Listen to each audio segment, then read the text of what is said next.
নমস্কার বন্ধুরা, ডলি রন্ধনশালায় সবাইকে স্বাগত। আর আজকে তোমাদের সাথে শেয়ার করব সম্পূর্ণ নতুন পদ্ধতিতে কুমড়ো আলুর দারুণ একটা রেসিপি।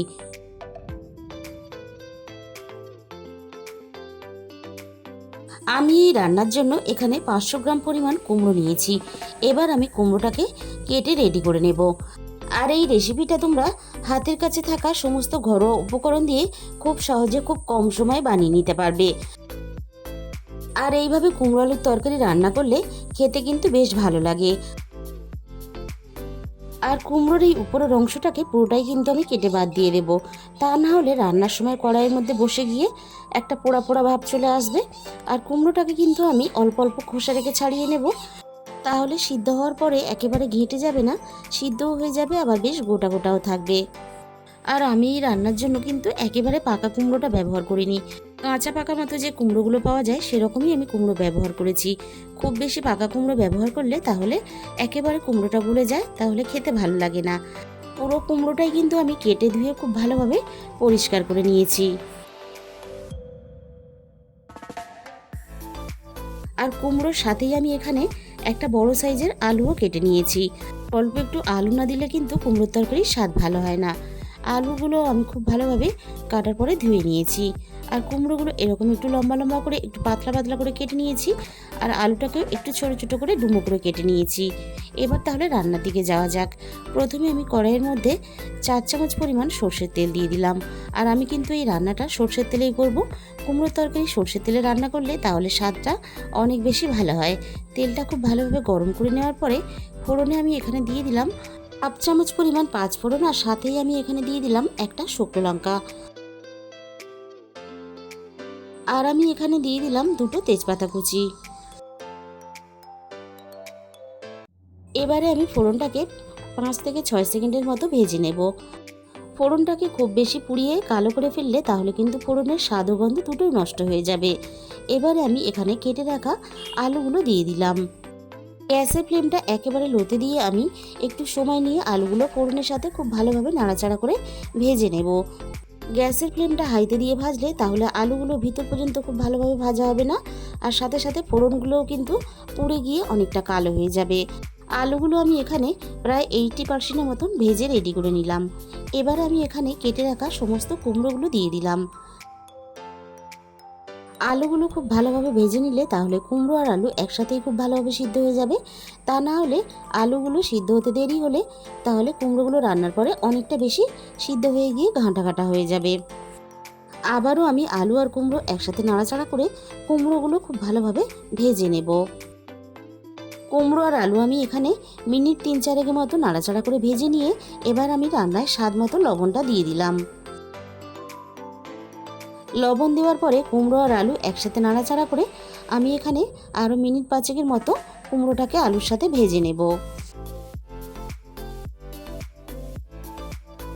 গ্যাসের ফ্লেমটা কমিয়ে দিয়ে এবারে আমি কুমড়ো আলুগুলোকে একটু ভাজা ভাজা হতে দেব। এবার আমি এই ফাঁকে একটা মশলা বানিয়ে নেব। এর জন্য আমি একটা ছোট মিক্সির জার নিয়ে নিয়েছি। অল্প একটু কাঁচা চীনাবাদাম আমি মিনিট 10 মতো জলে ভিজিয়ে রেখেছিলাম। এবার আমি চীনাবাদামের খোসাগুলো হাত দিয়ে এভাবে ঘষে ছাড়িয়ে নেব। খোসা সমেত যদি আমি মশলার সাথে চীনাবাদামটা পেস্ট করি তাহলে বাদামের খোসাগুলো পেস্ট হয়ে মশলার মধ্যে একটা লালচে ভাব চলে আসে। তাই আমি একটু ভিজিয়ে রেখে খোসাগুলোকে ছাড়িয়ে নিলাম। আর এই রান্নাতে অল্প একটু বাদাম দিলে তাহলে রান্নার স্বাদটা অনেক বেশি ভালো হয়। মিক্সির জারের মধ্যে আমি বাদামগুলো দিয়ে দিলাম। এবার আমি সাথে 1 ইঞ্চি পরিমাণ আদা টুকরো করে দিয়ে দিলাম। আর সাথে আমি ঝালের জন্য একটা কাঁচা লঙ্কা দিয়ে দিলাম। এই কাঁচা লঙ্কাগুলোতে ঝালের পরিমাণটা অনেকটা, তাই আমি এখানে একটাই দিলাম। আর সাথে আমি এখানে একটা মাঝারি সাইজের টমেটো দিয়ে দিলাম। সব কিছু যাতে খুব ভালোভাবে পেস্ট হয়ে যায় একসাথে, তার জন্য আমি অল্প পরিমাণে জল দিয়ে দিলাম। জল দিয়ে আমি দেখো ভালোভাবে আমি একটা মিহি পেস্ট বানিয়ে রেডি করে নিলাম। এবার আমি এটাকে একটা সাইডে সরিয়ে রেখে দেব। আবারও আমি রান্নার দিকে চলে এসেছি। কুমড়ো আর আলুটাকে আমি খুব ভালোভাবে নাড়াচাড়া করে ভেজে নিয়েছি।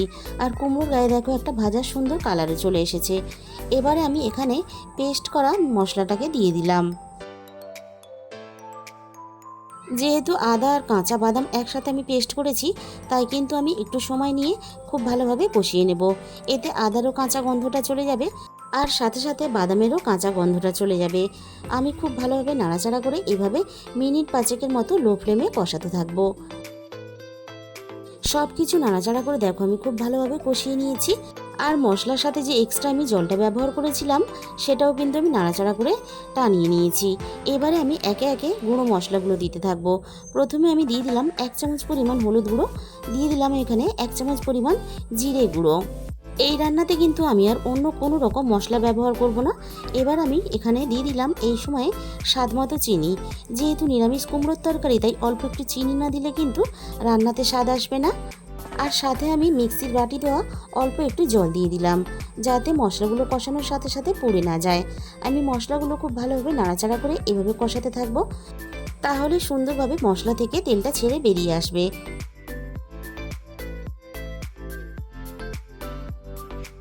কুমড়ো আলু আমি এখানে মশলার সাথে নাড়াচাড়া করে খুব ভালোভাবে কষিয়ে নিয়েছি। কুমড়ো আর আলু খুব ভালোভাবে সিদ্ধ হওয়ার জন্য এখানে আমি প্রয়োজন মতো জল দিয়ে দিলাম। আর এই তরকারিটা কিন্তু আমি খুব বেশি ঝোল রাখবো না, একটু মাখা মাখা করে রান্নাটা করব। তোমরা যদি ঝোল রাখতে চাও তাহলে সেরকম করে হিসাব করে জলটা দিয়ে দেবে। কুমড়ো আলু মশলা সব কিছু একসাথে খুব ভালোভাবে নাড়াচাড়া করে ভালোভাবে কুমড়ো আলুটা সিদ্ধ হওয়ার জন্য এখানে ঢাকা দিয়ে দিলাম। মিনিট 15 পরে আমি কড়াই থেকে ঢাকাটাকে সরিয়ে নিলাম। আবারও আমি রান্নাটাকে একটু নাড়াচাড়া করে নেব। দেখো কুমড়োগুলো খুব ভালোভাবে সিদ্ধ হয়ে গেছে, আর বেশ গোটা গোটাও আছে, আর সাথে কিন্তু আলুটাও খুব ভালোভাবে সিদ্ধ হয়ে গেছে। আর গ্রেভিটা ঠিক কিন্তু আমি এরকমই রাখবো, তা না হলে রান্নাটা ঠান্ডা হওয়ার পরে অনেকটা গ্রেভি বসে যাবে। এবার আমি এখানে অল্প একটু ধনেপাতা কুচি দিয়ে দিলাম। আমার কাছে ধনেপাতা ছিল তাই আমি অল্প একটু রান্নাতে ব্যবহার করলাম। তোমাদের কাছে যদি থাকে তাহলে দেবে, না থাকলে দিতে লাগবে না। এতে রান্নার কোনো স্বাদের পরিবর্তন হবে না। রান্নাটা আমার কিন্তু পুরোপুরি রেডি হয়ে গেছে। আর এই রান্নাটা কিন্তু গরম গরম রুটির সাথে খেতে খুবই ভালো লাগবে। তাহলে বন্ধুরা আজকের এই রেসিপিটা ভালো লাগলে প্লিজ একটা ভিডিওতে লাইক করে দিও, আর নিজেদের বন্ধুদের মধ্যে প্রচুর প্রচুর শেয়ার করে দিও। আর চ্যানেলের যে সমস্ত নতুন বন্ধুরা এখনও পর্যন্ত আমার চ্যানেলটাকে সাবস্ক্রাইব করনি, এরকম নতুন নতুন রেসিপি পেতে অবশ্যই আমার চ্যানেলটাকে সাবস্ক্রাইব করে পাশে থাকা বেল আইকনটা অল করে দিও। তাহলে আমি যখনই কোনো নতুন রেসিপি আপলোড করব সবার আগে তোমার কাছে পৌঁছে যাবে। আর তোমাদের মূল্যবান সময় দিয়ে আমার এই রেসিপিটা শেষ পর্যন্ত দেখার জন্য তোমাদের সবাইকে অসংখ্য ধন্যবাদ।